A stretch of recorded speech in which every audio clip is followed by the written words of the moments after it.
Bab perempuan yang berihlal umrah berhaid dan sudah hampir masa mengerjakan haji, lalu dia membatalkan umrahnya dan berihlal untuk mengerjakan haji pula. Adakah dia perlu mengqada umrahnya?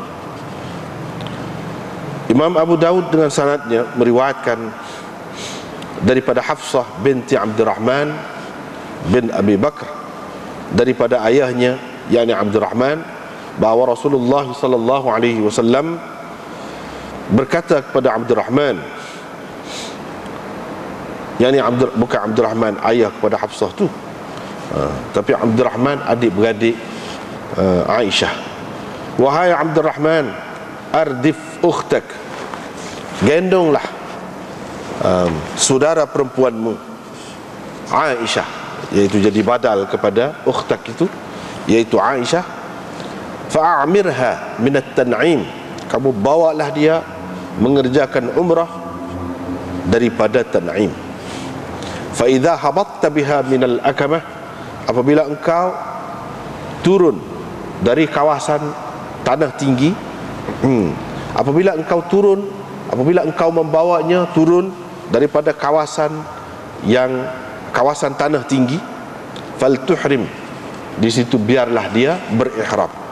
Fa innaha umratun mutaqabbalah, sesungguhnya itu adalah umrah yang diterima. Dengan sanadnya Imam Abu Daud meriwayatkan daripada Muhrash Al-Ka'bi, katanya Nabi SAW masuk ke Ji'ranah. Dia pun masuk ke dalam masjid di Ji'ranah itu. Baginda bersembahyang beberapa rakaat. Masya Allah tu sebanyak yang dikehendaki Allah, yakni beberapa rakaat. Kemudian berihram. Thumma istawa ala rahilati, kemudian Nabi SAW naik kenderaannya. Fastaqbala batna Sarif, menuju ke lembah Sarif, sehingga beliau bertemu jalan Madinah, jalan menuju ke Madinah di situ, daripada situ. Fa asbaha bi Makkah kabait, baginda berpagi di Mekah sebagai seorang yang bermalam di situ, sebagai seorang yang baitin, bermalam di situ, yakni di Mekah. Yakni baginda bermalam di Mekah hingga ke pagi lah. Babul muqam fil umrati. Muqam, bukan maqam, muqam. Bab menetap atau duduk, berada, tempat berada ataupun duduk pada ketika buat umrah. Tempat duduk atau tempat seseorang itu berada pada ketika buat umrah. Dengan sanadnya Imam Abu Daud meriwayatkan daripada Ibnu Abbas bahawa Rasulullah SAW berada dalam umrah qadanya selama 3 hari, yang berada di Mekah selama 3 hari. Aqamah tu bermukim, menetap, berada, duduk di Mekah dalam umrah qadanya selama 3 hari. Babul ifadah fil hajj. Ini bab ifadah ketika mengerjakan haji, yakni bab tawaf ifadah dalam mengerjakan haji. Ifadah di situ mana dengan hadaf mudhaf, dengan hadaf mudhaf. Babul ifadah yakni babut tawafil ifadah, bab tawaf ifadah dalam mengerjakan haji. Dengan sanadnya Imam Abu Daud meriwayatkan daripada Ibnu Umar bahawa Nabi SAW afadha yauman nahr, melakukan tawaf ifadah pada hari nahar, kemudian bersembahyang zuhur di Mina. Maksud beliau raji'an, ini setelah pulang daripada Mekah ke Mina. Dengan sanadnya Imam Abu Daud meriwayatkan daripada Ummi Salamah, katanya malam Giliran Rasulullah sallallahu alaihi wasallam pergi kepada saya ialah pada petang hari nahar. Petang hari nahar. Nabi sallallahu alaihi wasallam pergi ke tempat duduk saya, ke tempat saya berada. Tiba-tiba Wahab bin Zam'ah masuk ke tempat saya itu. Bersamanya ada seorang lelaki daripada keluarga Abi Umayyah. Dengan mereka berdua memakai baju. Rasulullah sallallahu alaihi wasallam bertanya Wahab, adakah engkau telah bertawaf ifadah, wahai Aba Abdillah? Jawabnya, tidak, demi Allah wahai Rasulullah. Rasulullah sallallahu alaihi wasallam pun bersabda, pecah, tanggalkan bajumu itu. Pecah baju. Kata perawi, Wahab pun memecah baju dia dari kepala. Cabut pecah kuk kepala. Sebab kita pecah baju gombel, kita kata pecah kuk kepala. Kawannya juga memecah bajunya melalui kepala.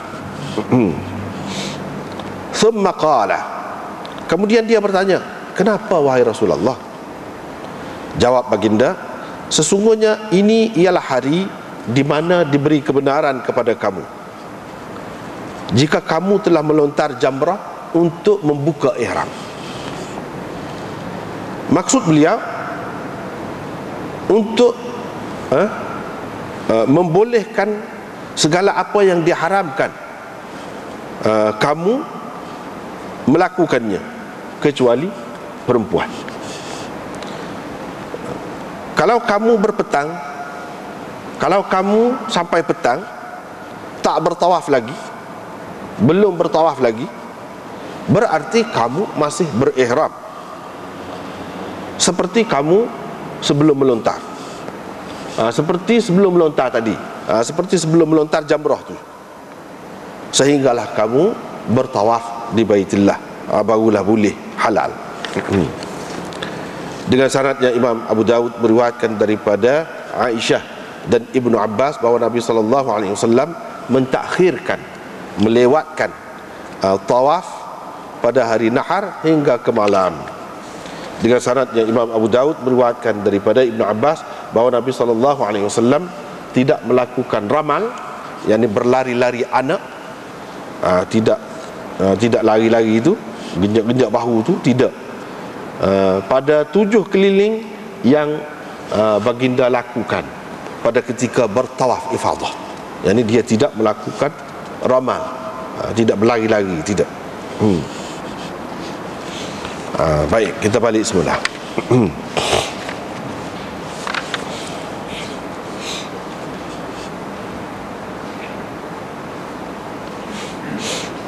Babul muhillah bil umrah. Dalam setengah-setengah nuskhahnya begitulah tajuknya, bunyi seperti tadi lah, seperti kita baca tadi. Tapi dalam setengah-setengah nuskhahnya seperti di bawah tu, nuskhah Abu Daud ni, gini bunyi, babun fil mar'ati tuhillu bil umrah wa tahidu fayudrikuha al hajj fatarfudu umrataha. Gitu, tidak serupa datang, tapi maksudnya lebih kurang lah. Maksudnya lebih kurang. Ni bab ini tentang perempuan yang berihlal umrah, kemudian dia datang bulan, ketika sudah hampir benar untuk mengerjakan haji, dia pun meninggalkan umrahnya. Gitu. Ada pun dalam tajuk kita baca mula-mula tadi, dia ada tanda tanya tu, adakah dia perlu mengqadha umrahnya? Maknanya ini khusus dengan perempuan lah. Khusus dengan perempuan. Perempuan pakai ihram dah dengan niat nak buat umrah. Bila dia tengah jalan ataupun pada ketika nak buat umrah tu, mari kotor. Ada cerita ni kalau dalam hadis ni berkait dengan Aisyah lah. Banyak-banyak hadis pun sekitar tu lah. Kita sudah jumpa banyak dah ni. Mari kota. Mari kota tu siapa dekat dengan kena buat haji lah. Dekat dengan hari wukuf lah kita kata.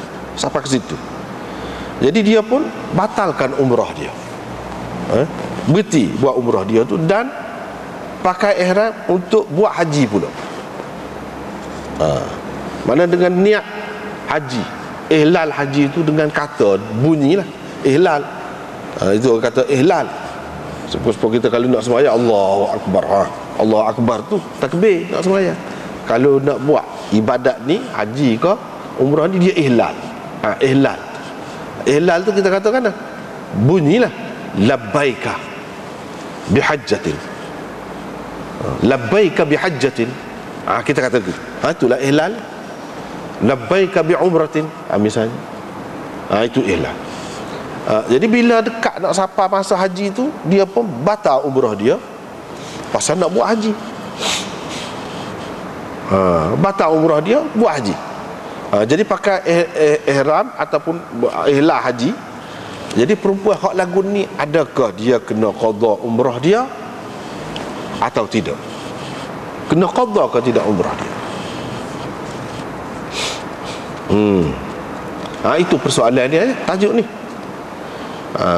Sebab kalau kita tengok dalam Quran, Allah SWT ada sebut, la tubtilu a'malakum, jangan kamu batalkan amalan kamu. Berdasarkan ayat ini, ulama-ulama yang mengatakan amalan-amalan sunat, amalan-amalan sunat memang sunat kalau kita tak lakukan, kalau kita tak mula. Tapi bila kita mula, kita batalkan, dia kena qada. Dia tidak jadi sunat dah, jadi wajib. Kita kena sempurnakan. Kalau kita batal, dia kena qada, wajib qada. Atas dasar apa? Atas dasar Tuhan kata la tubtilu a'malakum. Tu, jangan kamu batalkan amalan-amalan kamu. Kalau hak fardu tu memanglah, hak fardu tu memanglah kalau kita batal, memanglah kena ganti waktu tu. Semaya semula tu. Ataupun kalau sudah habis waktu qada, hak tu maklum dah, hak sunat. Jadi hak sunat ni ada dua pendapat. Satu pendapat mengatakan kalau kita sudah buat apa, kalau hak sunat ni sudah buat dah kita batal, dia tetap sunat. Dia tetap sunat. Dia tidak jadi wajib dan tidak perlu qada. Misalnya kita puasa sunat, lepas tu tetamu ke siapa-siapa ke mari, ataupun tak ada apa-apa, kita nak buka puasa, boleh buka dan kita tidak perlu qada. Dia tetap sunat. Dia tetap sunat. Adapun ayat tadi dia kata berhubung dengan hal lain, berhubung dengan perkara lain, batalkan itu bukan batal. Kalau puasa kat makan, bukan lagu tu. Batalkan itu dengan arti kita mengungkit-ungkit amalan kita, kita sebut-sebut amalan kita, kita menyakiti orang yang kita buat kebajikan, kita beri derma, kita buat sedekah ke gapo ke dia tu. Itu makna batal amalan tu. Dia pakai kot tu. Tetapi Imam Abu Hanifah, dan di sini dalam bab ni Imam Abu Daud pakai pendapat yang kedua, iaitu kena qada. Jadi dia buat tanya ni, adakah dia perlu qada umrahnya? Dia tak ada jawab. Jawapannya tengok dalam hadis. Tengok dalam hadis.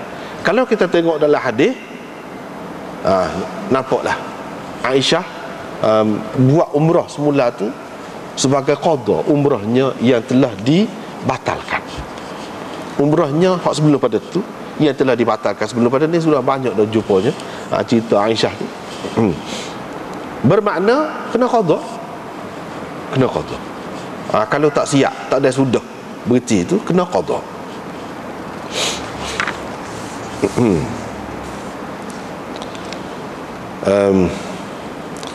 Kalau kita tengok hadis, Nabi SAW kata kepada Abdurrahman bin Abu Bakar, iaitu adik-beradik kepada Aisyah. Hak ni adik-beradik seibu sebapa.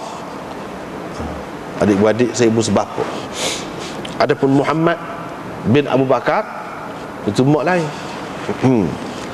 Dia ada beberapa orang isteri lah. Jadi anak tu anak dia juga, tapi tidak satu ibu. Tapi kalau Abdul Rahman ni seibu sebapa. Ini bukan bermakna kalau tidak seibu sebapa tak boleh tidak mahram. Tak mahram seperti tu dah.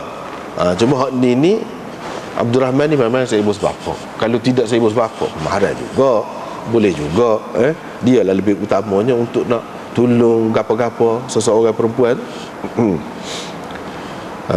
Jadi di sini Nabi kata kepada Abdul Rahman, adik-beradik, kepada Aisyah, wahai Abdul Rahman, kamu gendong Ardif. Ardif ni biar dia naik gendong kamu lah.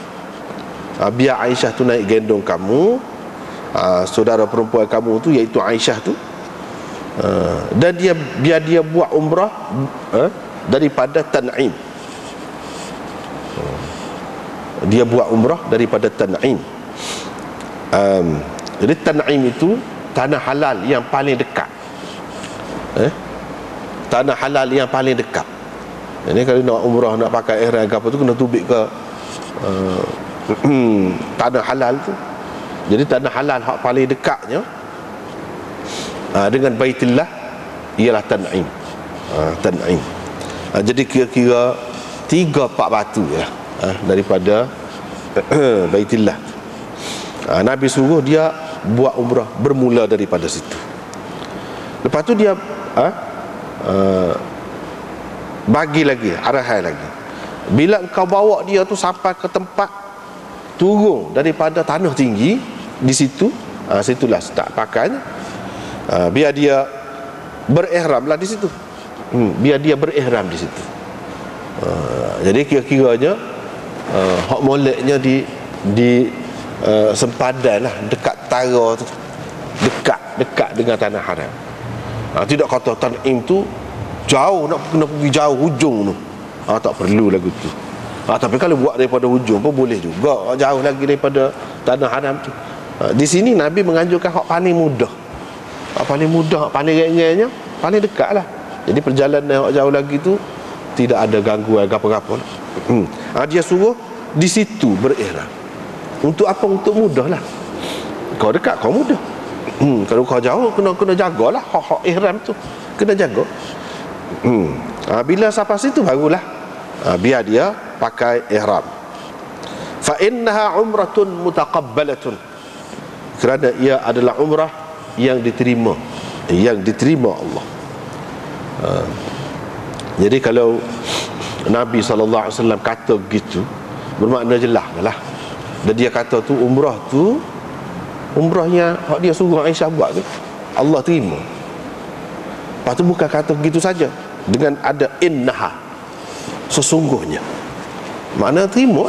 Kalau orang lain tak boleh nak kata lagu tu Tuhan terima. Cuma dari segi zahirnya kita boleh katalah, kalau sah kan, cukup syarat rukun dia, kita kata sah gitulah. Nak kata Allah dengan yakin terima, tak boleh juga nak kata lagu tu.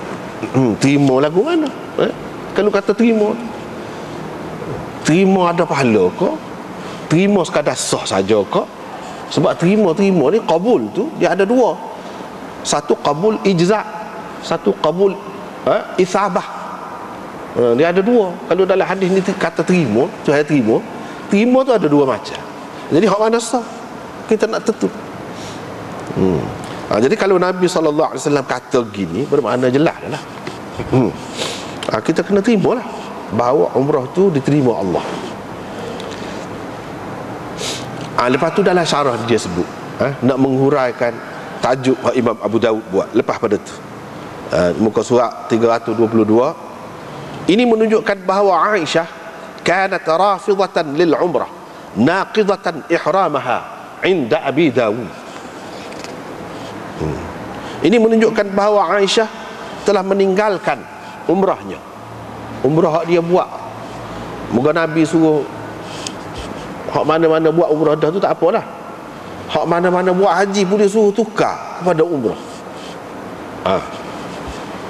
Dalam perjalanan dia untuk pergi buat haji wada' seperti yang kita sudah jumpa dah banyak kali dah sebelum pada ni tu. Jadi bila dia buat umrah, nak tukar kepada haji itu, dia tinggalkan umrah dan dia batalkan umrahnya kalau ke mana? Kau tidak. Situ khilaf pula. Situ khilaf pula. Ada yang mengatakan Aisyah membatalkan, dia berhenti tinggal amalan umrah dia tinggal terus putus dah lah. Lepas tu ihram haji, ihlal haji, buat haji, mana dia tinggal terus dah lah. Sebab kita kalau kita puasa agak makan tinggal dah lah puasa tu, makna kita batalkan lah puasa kita tu. Ni pun lagu tu naqidatan ihramah, dan dia membatalkan ihramnya mengikut Imam Abu Daud. Imam Abu Daud berpendapat Aisyah dia tinggalkan umrah tu tinggal sungguh, berarti dia membatalkan. Waktu lifafih, dalam masalah ni ada khilaf ulama. Ulama-ulama dalam mazhab Hanafi berpendapat Aisyah radhiyallahu anha bila dia mari kota dah dekat dah nak hajinya, rafadat umrataha, dia tinggalkan umrahnya, kemudian dia berihram buat haji. Bila dia selesai mengerjakan haji, dia qada umrah yang ditinggalkannya itu. Itu mengikut ulama-ulama dalam mazhab Hanafi. Dan Abu Daud sependapat dengan ulama-ulama dalam mazhab Hanafi dalam masalah ni. Dia kata adapun mengikut Syafi'i, ini ulama-ulama Syafi'i, Aisyah tidak meninggalkan umrahnya, dia tetap dengan ihram umrahnya itu. Dia hanya meninggalkan perbuatan umrah dia saja. Umrah dia daripada Tan'im itu adalah umrah musta'nafah, umrah lain pula, bukan sebagai umrah qada dah. Mana umrah dia buat tu dia tetap buat, dia tidak batal tu. Hak ni sudah bicara dulu kata dia. Tak apalah. Jadi di sini dalam hadis ni ada apa dia? Ada sebut perempuan tu membatalkan umrah dia dan dia menunaikan umrah daripada Tan'im. Ada dalam hadis. Jadi serupa dengan tajuk tu, sesuai adalah dengan tajuk tu. Kut mana-mana pun dia royak di sini Aisyah qada umrah dia. Bila qada bermakna dia tidak kira jadilah hak dulu. Dan umrah hak daripada Tan'im tu bukan umrah musta'nafah, umrah baru, umrah lain, tidak. Tapi umrah sebagai qada kepada hak tak jadi sebelum pada tu. Itu beza pendapat tu, ada khilaf di situ. Tapi mengikut ulama-ulama dalam mazhab Syafi'i, dia kata tak, dia tidak batal, cuma dia tidak buat perbuatan umrah. Lepas tu oleh kerana dia tidak batal itulah, jadi dia tu qarin juga. Yang ni qarinah lah. Aisyah tu sebagai orang yang melakukan haji qiran, serupa dengan Nabi di situ. Sebab apa? Sebab dia buat umrah sekali dengan haji, dia tidak batal umrah. Umrah tu tetap masuk dalam haji, sekali buat. Jadi orang-orang yang mengatakan Aisyah ni melakukan haji qiran, atas dasar itulah dia kata sebab dia tidak batal. Kalau dia batal, bermakna tak ada umrah, dia buat haji saja. Apabila dia buat haji saja, jadinya dia tu mufridah. Orang yang melakukan haji ifrad, orang panggil mufrid. Melakukan haji ifrad. Jadi orang kata Aisyah dia melakukan haji qiran tu ke mana? Sesuai dengan pendapat ulama-ulama Syafi'i, dia kata dia tidak batal. Bila tidak batal, ya betul, betul lah dia melakukan haji qiran. Tapi kalau kita kata dia batal, tak ada lagi qiran apa dah, tinggal sah, buat haji sah, tidak sekali, bermakna dia tu mufrid lah. Sebab itu pandangan ulama dalam mazhab Hanafi dan Syafi'i berbeza. Hak ni kata dia qiran, hak ni kata dia ifrad. Tak suka. Kihnya ni. Tetapi kalau kita tengok kebanyakan hadis, kita nampak perkataan yang digunakan tu dia batalkan, naqada. Fatanqudu umratah, dia batalkan umrah dia. Dia batalkan umrah dia. Ada dalam hadis-hadis yang lain ada sebut memang dia batalkan, dia berhenti. Sebelum pada ni pun kita sudah jumpa dah sebahagiannya. Seterusnya riwayat daripada Muhrash Al-Ka'bi, ada juga yang baca Muhrish. Beza pula pendapat situ. Dari segi ulama rijalnya, ada yang kata Muhrash, ada yang kata Muhrish. Tak apalah. Dia kata Nabi SAW pergilah, masuk tu maksudnya pergi ke Ji'ranah. Ji'ranah boleh, Ji'ranah pun boleh. Bila dia pergi situ, dia masuk ke dalam masjidnya. Faraka'a ma sya'allah. Dia pun rokok, bukan rokok saja sih, maksudnya semayan. Termasuk dalam bab itlaqil juz wa iradatil kull. Sebut sebahagian tapi maksudnya semua. Maksudnya semua. Sebut rokok tapi maksudnya semayan.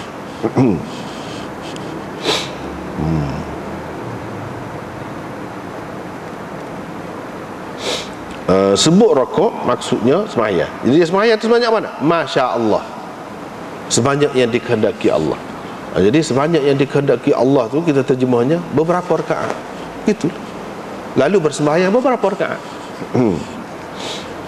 Lepas tu dia pakai ihram. Jadi sembahyang beberapa rakaat ni sembahyang apa dia? Sembahyang sunat ihram. Sunat ihram. Ada yang mengatakan begitu, kebanyakan ulama mengatakan begitulah sunat ihram. Yang ni sebelum seseorang itu pakai ihram, dia sembahyang dulu. Inilah orang panggil sembahyang yang sebabnya datang kemudian, bukan sebabnya terdahulu. Sembahyang sebabnya datang kemudian. Misalnya kita kata kalau sembahyang sebabnya terdahulu, kita duduk tanuk sana, kita pun ambil air sembahyang, naik atas masjid, sembahyang lah. Sembahyang sunat wuduk. Wuduk tu buat dah, wuduk tu dulu. Sebab apa kita sembahyang? Sebab apa? Sebab tu terdahulu. Kita sudah ambil air sembahyang dah sebelum pada tu. Itu orang panggil sebab terdahulu. Supaya juga bapa sembahyang naik atas masjid, sebab sembahyang tahiyatul masjid, sebab naik atas masjid lah, naik masjid dulu, ada hak tu dulu. Itu orang panggil sebab terdahulu. Jadi kalau mengikut Syafi'i, sebab ni kalau sebab terdahulu boleh sembahyang, walau pada masa-masa yang dilarang itu, lepas asar, lepas subuh boleh kalau sebab terdahulu. Tapi kalau sebab kemudian, misalnya sunat ihram, apa sembahyang? Sebab dia tu duduk kemudian, sebab nak pakai ihram, tak pakai lagi. Kalau hak lagu ni tak boleh. Kalau hak sebabnya kemudian, pada waktu-waktu yang terlarang itu tak boleh. Ada yang kata tak apa berlaku, ada yang kata tak boleh, ada yang kata tak boleh berlaku. Sebab terdahulu kau, sebab kemudian kau tak boleh berlaku. Itu pun masalah khilaf juga. Tapi ini satu contoh, sebabnya kemudian. Sebabnya ialah kemudian. Supaya juga istikharah ke apa, sebab kemudian kita semaya, nak minta dengan tu, nak minta dengan dia, nak menikah, menikah dah lagi, akan datang. Itu sebab kemudian juga. Banyaklah contoh-contoh lain. Kalau sebab kemudian, kebanyakan ulama hak kata boleh tu pun dia kata tak boleh juga pada waktu-waktu yang dilarang bersemayam. Bermakna mereka terimalah ni Nabi SAW semayam ni bukan pada masa yang dilarang lah, bukan pada masa yang dilarang. Lepas tu dia pakai ihram. Lepas semayam dia pakai ihram. Lepas tu naik, istawa ala rahilatihi, naik kenderaannya. Dia naik kenderaan dia, fastaqbala, menuju ke perut Sarif. Perut Sarif itu maksudnya lembah, lembah Sarif. Jadi menuju pergi sehingga dia bertemu dengan jalan Madinah. Mana pergi ke jalan tu dulu, lepas tu daripada jalan tu akan adalah jalan yang menuju ke Madinah. Fa asbaha bi Makkah kabaitin. Nabi SAW bermalam di Mekah hingga ke pagi. Bermalam di Mekah hingga ke pagi. Kalau kita mengikut terjemahan asalnya tadi, Nabi SAW berpagi di Mekah sebagai seorang yang bermalam di sana, di situ. Payahlah sikit payahlah sikit. Jadi bunyi Arab dia tu air bahasa tu air bahasa Arab, tidak air bahasa kita. Kalau kita kan Nabi SAW bermalam di Mekah sampai ke pagi.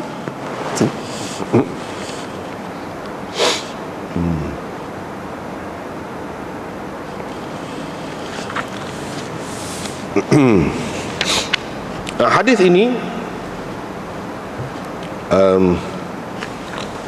boleh diterima dan diterima oleh ulama. Boleh diterima oleh ulama, kerana itulah mereka kira hak ni salah satu bukti Nabi SAW ada melakukan umrah Ji'ranah, ada melakukan umrah Ji'ranah. Inilah peristiwa ni. Nabi pergi ke Ji'ranah, lepas tu masuk ke dalam masjid sembahyang, lepas tu dia pakai ihram. Ihram untuk apa? Ihram untuk umrah Ji'ranah. Ihram untuk umrah Ji'ranah. Walaupun ramai pihak, ramai sahabat-sahabat tak tahu pun yang dia buat umrah. Umrah Ji'ranah ni adalah satu umrah yang tidak diketahui oleh semua sahabat. Di peringkat permulaannya, mungkin setengah tu di peringkat permulaannya tak tahu, lepas tu tahu. Mungkin ada juga, ramai juga yang daripada awal sampai akhir tak tahu.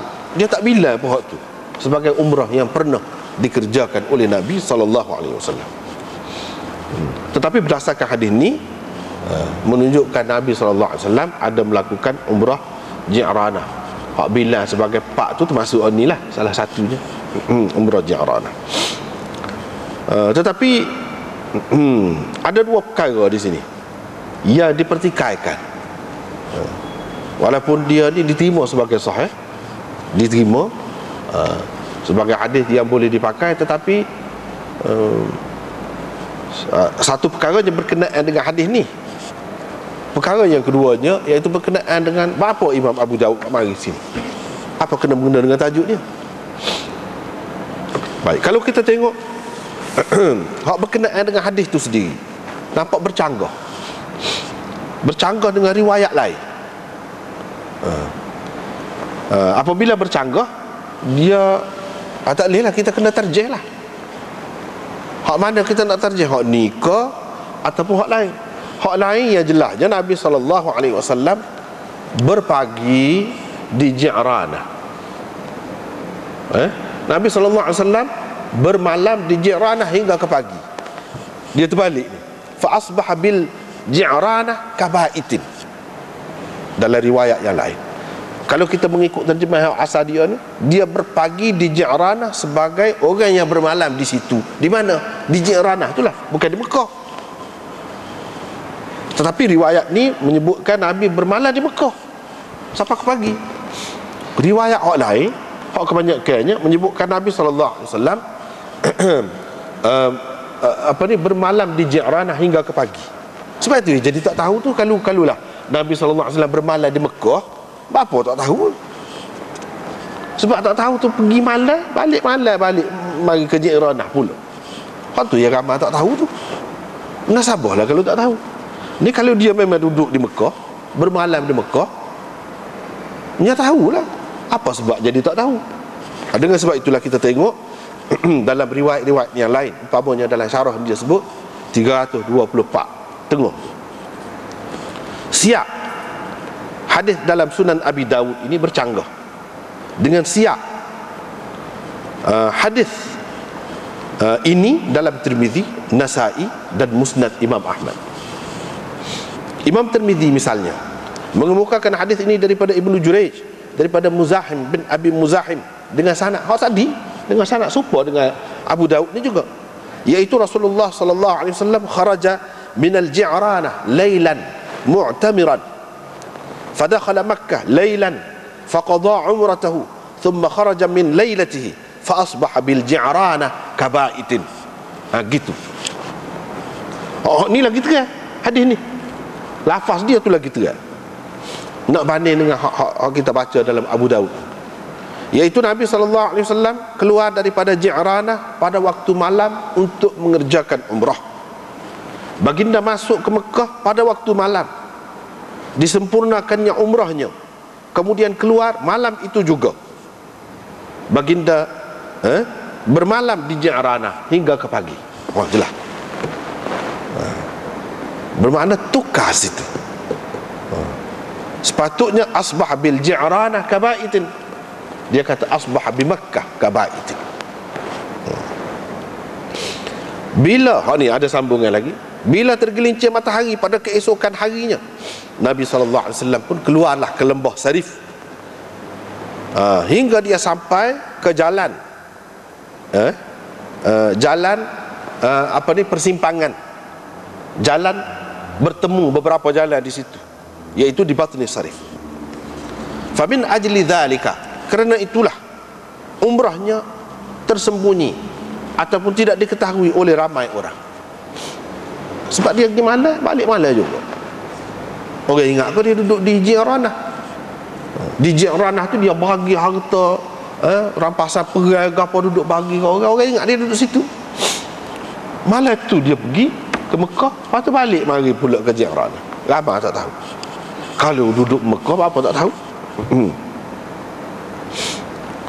Begitu juga Imam Ahmad melalui riwayat Ibnu Uyainah daripada Ismail bin Umayyah daripada Muzahim bin Abi Muzahim tadi.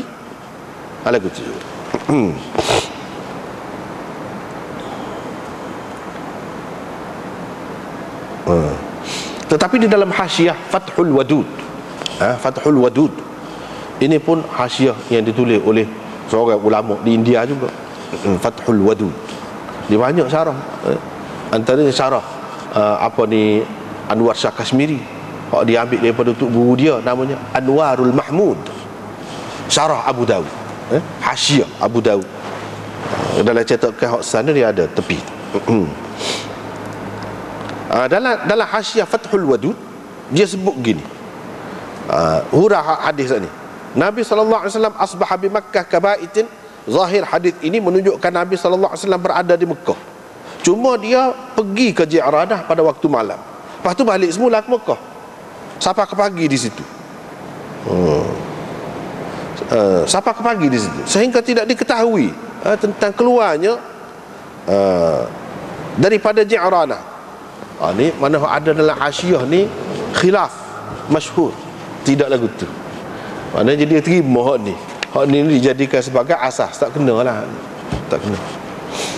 Hak betulnya Nabi SAW bermalam di Ji'ranah sampai ke pagi, bukan di Mekah. Hak ni dia cuba nak betul riwayat hak ni, riwayat yang bercanggah dengan hak masyhur. Ya, hak masyhurnya Nabi SAW berada di Ji'ranah, duk bagi harta ghanimah Hunain gapo. Lepas tu dia sebelum berangkat ke Madinah, pergi dulu ke Mekah pada waktu malam, lepas tu patah balik pula mari ke Ji'ranah pula. Di situlah Nabi SAW bermalam sampai ke pagi. Lepas tu dia tulis, fa zahir anna ba'da ruwati kitab akhta'a fi an-naql.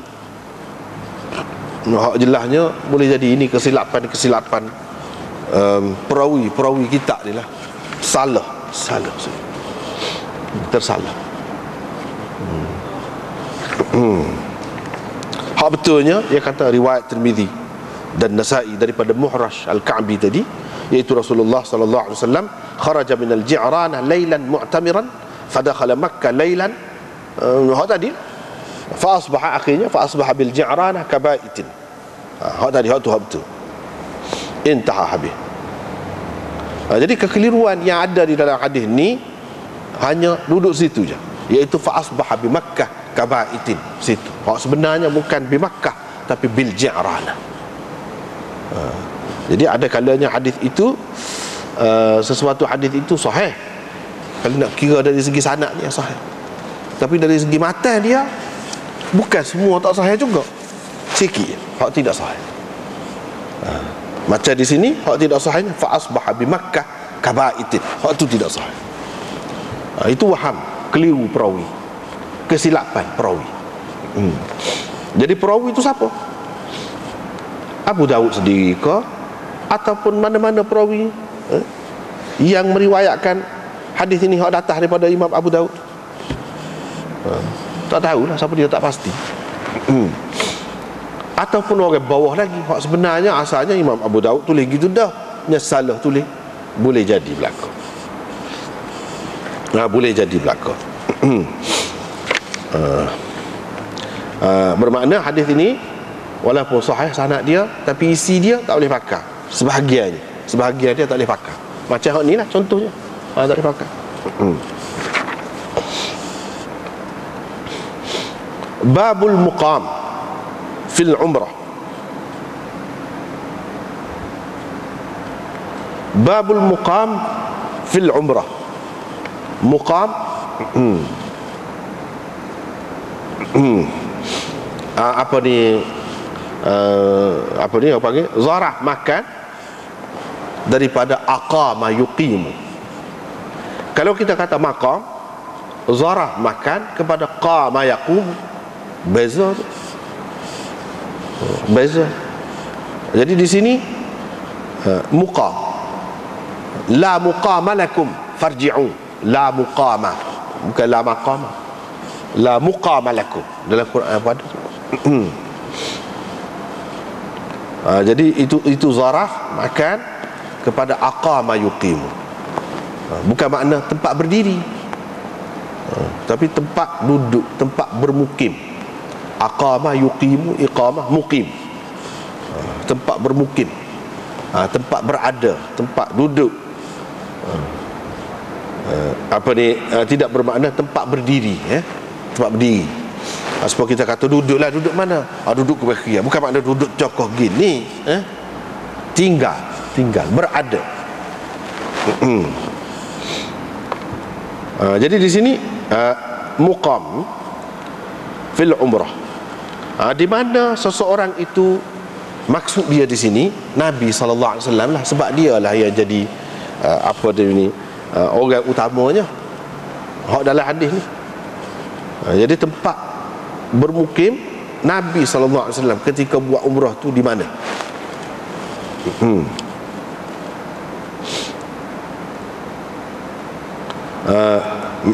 Dia kata iqamati Rasulullah sallallahu alaihi wasallam fi Makkah ba'da al-faragh min al-umrah.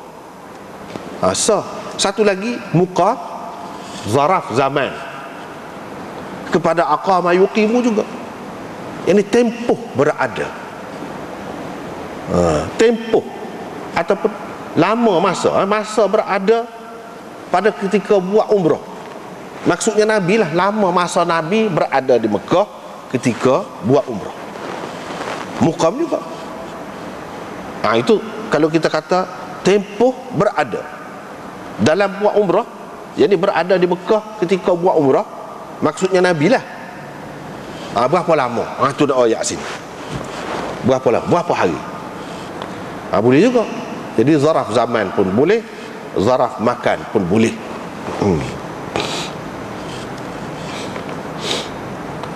So lagi boleh juga. Kalau kita nak kata, kalau nak kira, boleh juga. Kita pakai muqam itu dengan makna masdar mimi. Dengan makna masdar mimi, sama yang wazannya, sama. Muqam juga, iaitu bab permukiman, bab keberadaan Nabi SAW di Mekah pada ketika buat umrah. Keberadaan, masdar mimi kalau gitu. Bukan tempat, bukan tempoh, tapi keberadaan. Boleh juga. Jadi makna boleh tiga situ. Masdar mimi boleh, zaraf makan pun, zaraf zaman pun boleh. Imam Abu Daud dengan sanad yang meriwayatkan daripada Ibnu Abbas bahawa Rasulullah sallallahu alaihi wasallam berada dalam umrah qadanya selama 3 hari. Berada di mana? Tak ada sebut. Tak ada disebut. Yang ini muta'alliq dia tu tidak disebut. Berada. Berada di mana? Di Mekah lah maksud sini. Berada di Mekah. Aqama bi Makkah fi umratil qada thalathan. Ini thalatha layalin.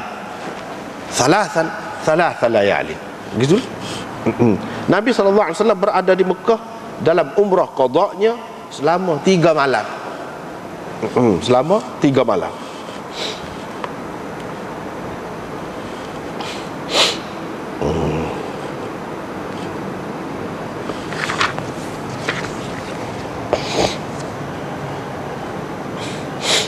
Selama 3 malam.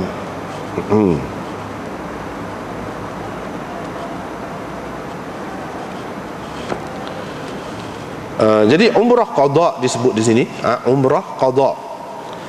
Sebelum pada ni pun sudah jumpa ada beberapa kali.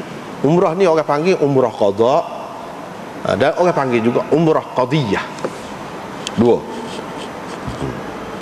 Orang yang mengatakan umrah ni qada, dia anggap ni umrah pada tahun yang ke-7 tu untuk qada umrah yang terbatal pada tahun yang ke-6 sebelum tu, kerana ditahan oleh orang-orang kafir Quraisy yang berkuasa di Mekah, tak boleh masuk. Pada tahun yang ke-6 Nabi nak pergi dah buat umrah, dia tahan ke demo. Bermakna Nabi SAW ni muhsar, tertahan, tak boleh pergi, tak boleh meneruskan ibadat umrah dia tu dengan sahabat-sahabat, tak boleh pergi. Nabi SAW pun buka ihram tengah jalan itulah di Hudaybiyah.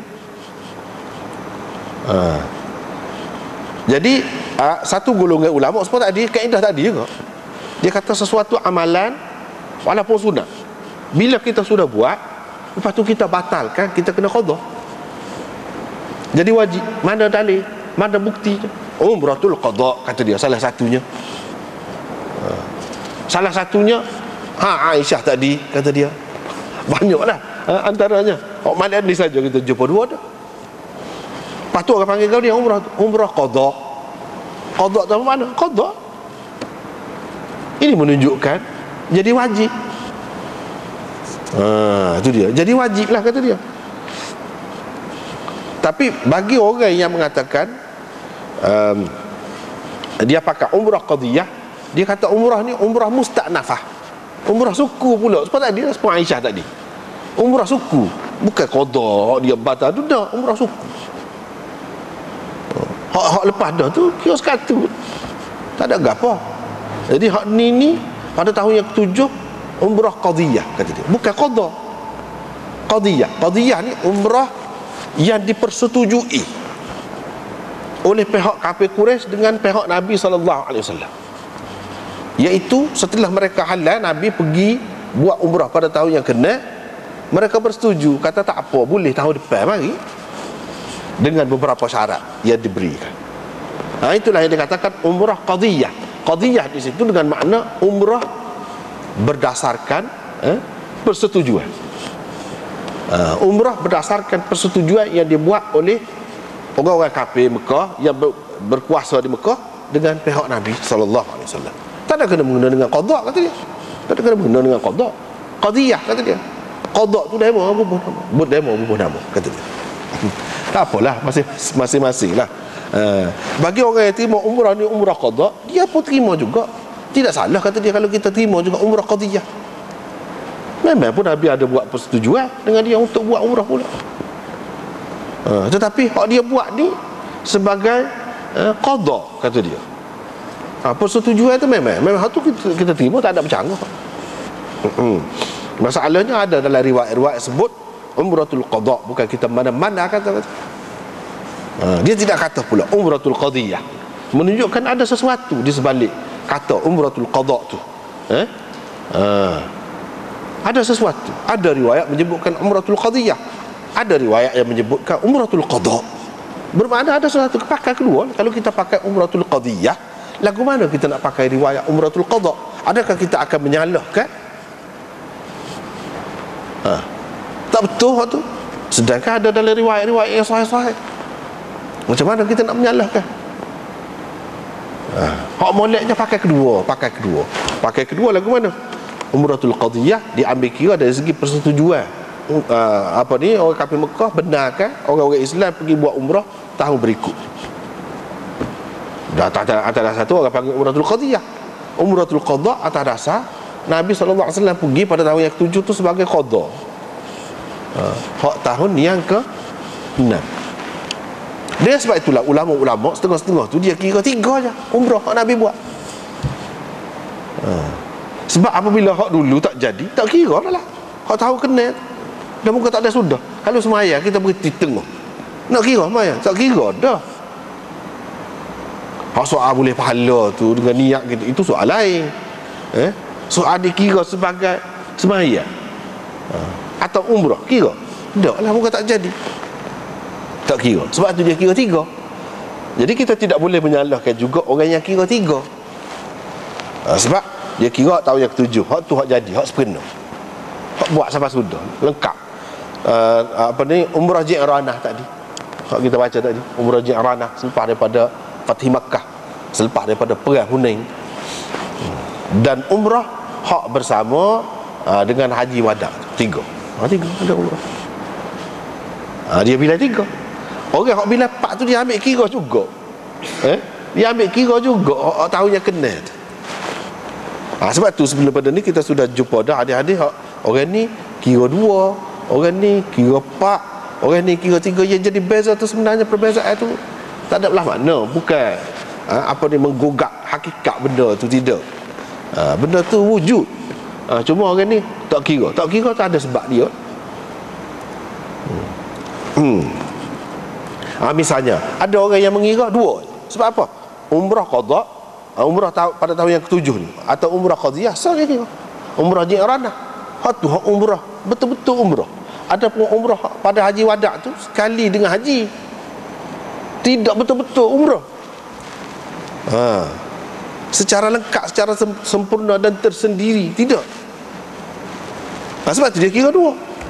Sebab tu orang tanya Ibnu Umar, sebelum pada ni kita sudah jumpa, dia tanya Aisyah, dia kata 2. Buat apa pula? Ketika lain dia kata 4. Jadi kalau kita mengambil kira hak nama umrah, betul-betul umrah yang tersendiri, dan hak jadi sah siapa kesu 2. Kalau gitu, kalau nak kira gitu, betul juga. Jadi tidak salah, tidak ada percanggahan lah antara hadis-hadis. Kalau kita jumpa ada kata 2, ada kata 3, ada kata 4, yalah berlaku. Yalah berlaku.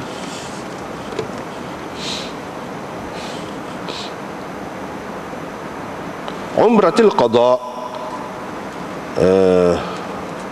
yang ni selepas menunaikan umrah, Nabi SAW duduk di Mekah selama 3 malam, sekali dengan hari dia lah.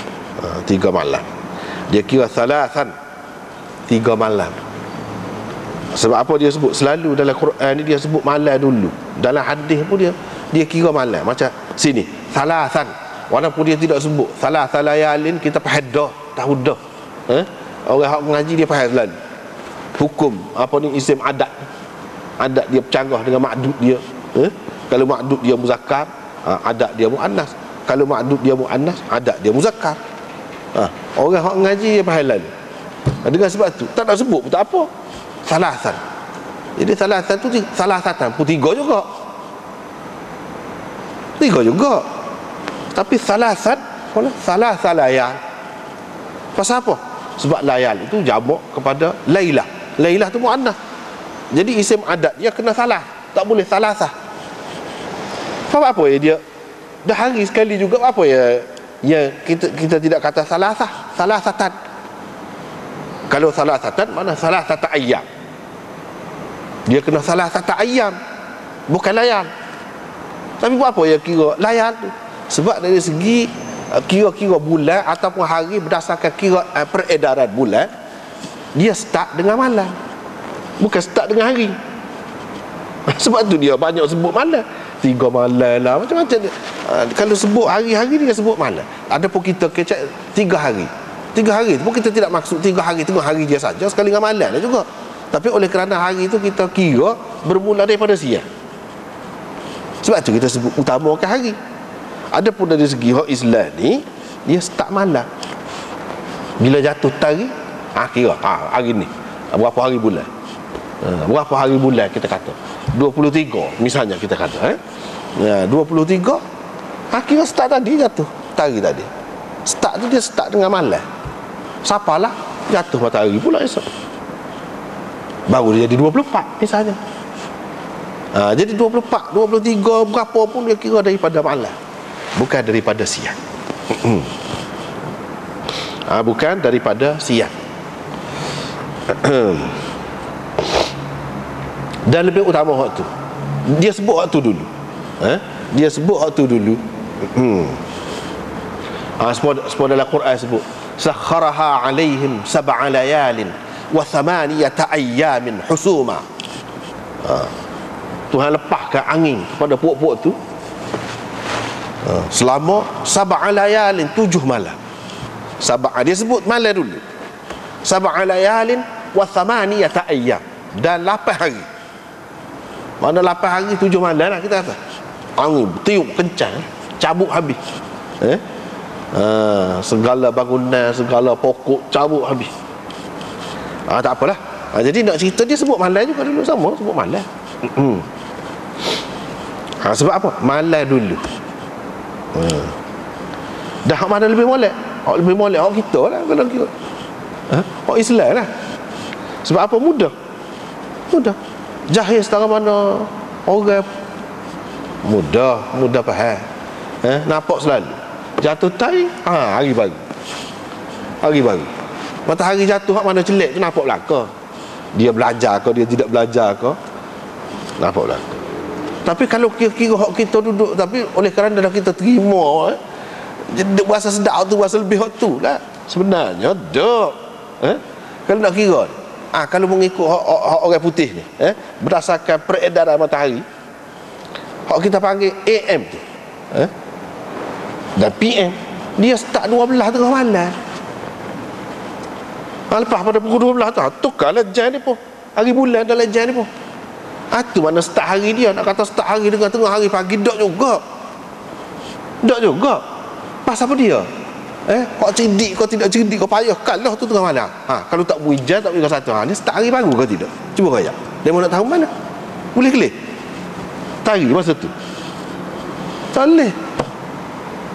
Apa nak kelih ke apa? Berdasarkan ke apa? Susah. Kena hak pandai benar lah. Pandai sikit-sikit, pandai habis you pun kalau ngaji tak ngaji bahagian tu tak boleh juga. Kena ngaji bahagian falak tu baru boleh. Bayar kan susah tak susah. Orang ramai tak boleh nak tentu. Nak tahu mana ada jam baru boleh tahu. Kalau tidak tak tahu. Cuba tengok. Kalau hari ni kalau mengikut cara Islam, jatuh matahari, semua nampak. Start adalah hari kita. Itulah malam orang panggil. Lepas tu tak cerah, itulah siang. Kalau nak kira hak ni, AM tu sebahagiannya malam, sebahagiannya siang. PM tu sebahagiannya siang, sebahagiannya malam. Lagu mana? Hak mana siang malam sebenarnya? Tak jelas. Sebab tu molek hak ni sebenarnya.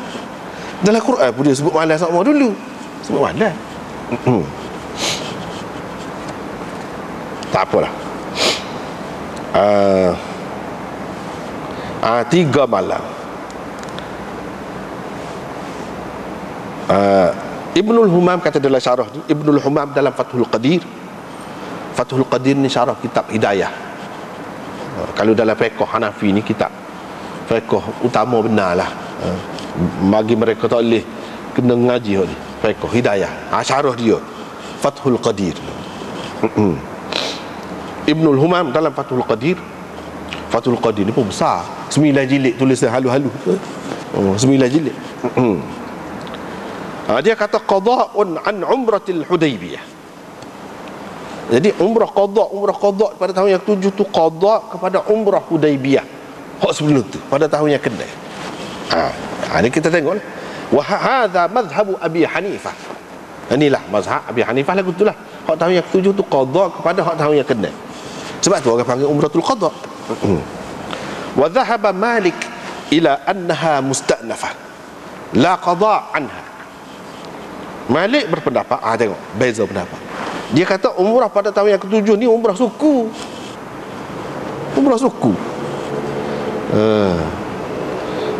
Bukan qada' kepada hak tahun yang ke-6 tu dah. Lepas tu Ibnul Humam kata, sahabat-sahabat menamakan, begitu juga sekalian salaf menamakan umrah itu dengan umratul qada, zahirun fi khilafihi, jelas menyalahinya, menyalahi hak Imam Malik kata tu. Imam Malik kata tidak qada. Tak qada ke mana? Dia kata umratul qada. Siapa dia kata tu? Sahabat, salaf kata. Jadi kalau Imam Malik kata ini umrah musta'nafah, bukan qada, apa bukan qadanya? Kalau bukan qada, apa ya dia mau tu kata umratul qada?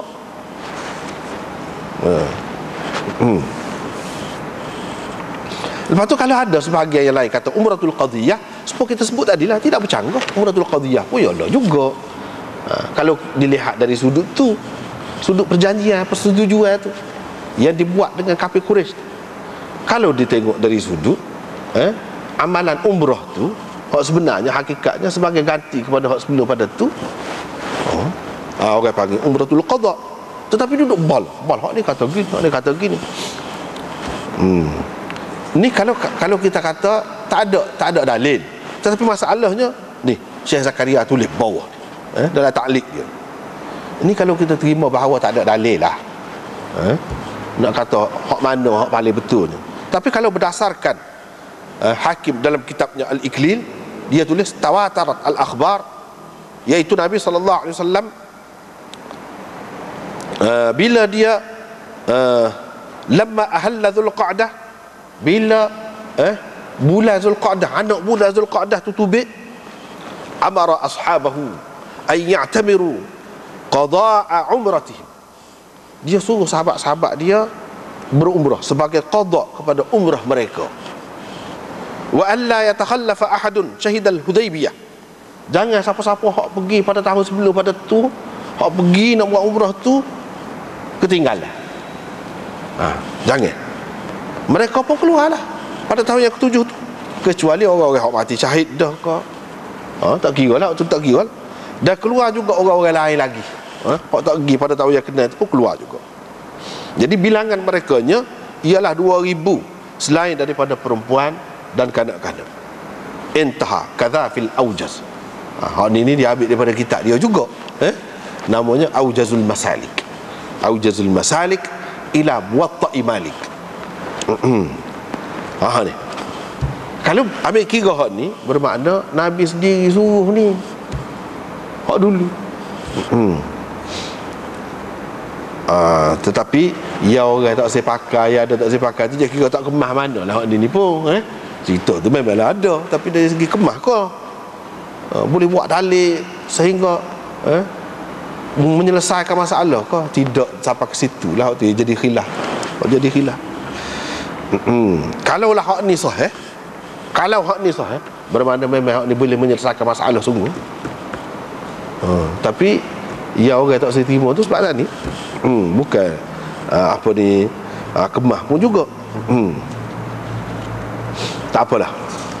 Kemudian babul ifadah, jadi umratul qada.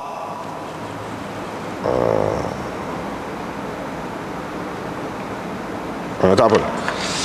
Cumanya ada dalam muka surat 325 sebelum pada kita habis ni, sebelum masuk tawaful ifadah tu, iaitu dia petik Ibnul Qayyim dalam Al-Hadyin Nabawi, dia ada tulis ni bila bincang tentang mazhab sana, mazhab Hanafi kata ni umrah qada, Malik kata tidak qada, ni umrah suku. Baik, mazhab Ahmad pula ada 2 riwayat dia kata daripada Imam Ahmad mengikut Ibnul Qayyim. Tetapi hak lebih sahihnya daripada Imam Ahmad ialah yang kedua, yang ni mengikut Ibnul Qayyim.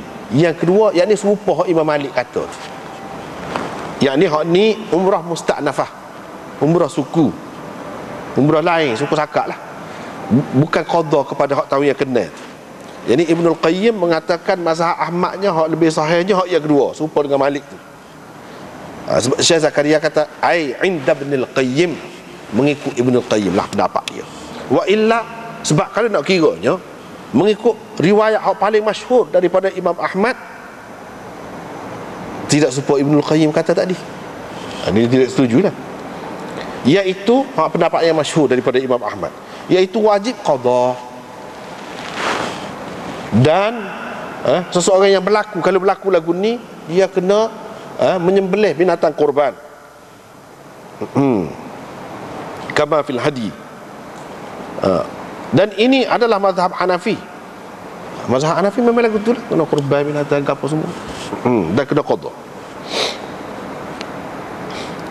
Mengikut Syafi'i, ni dapat Syafi'i, tidak kena qada. Tidak qada lah. Tapi kena bayar dam saja. Kena bayar dam saja. Mengikut Malik, tidak kena qada dan tidak kena bayar dam apa-apa pun. Tak ada kena bayar apa-apa. Kadza fi juz'i hajjatil wada' li hadzal 'abd ad-dha'if. Ini pun karangan Syekh Zakaria juga. Dia ada tulis juz'u hajjatil wada'. Mana hadis-hadis yang mengumpulkan tentang haji wada' Nabi saja. Dia ada satu juzuk dia tulis. Dalam itu ada sebut mazhab.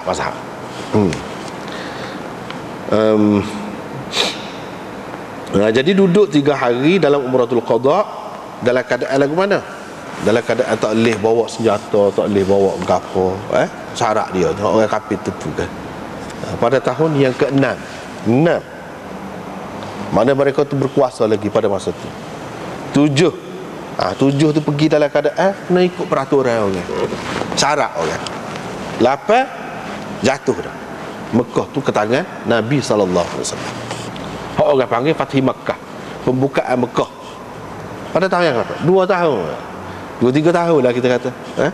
Selepas pada tu jatuh, tak ada, hilang kuasa orang-orang kafir Mekah di Mekah.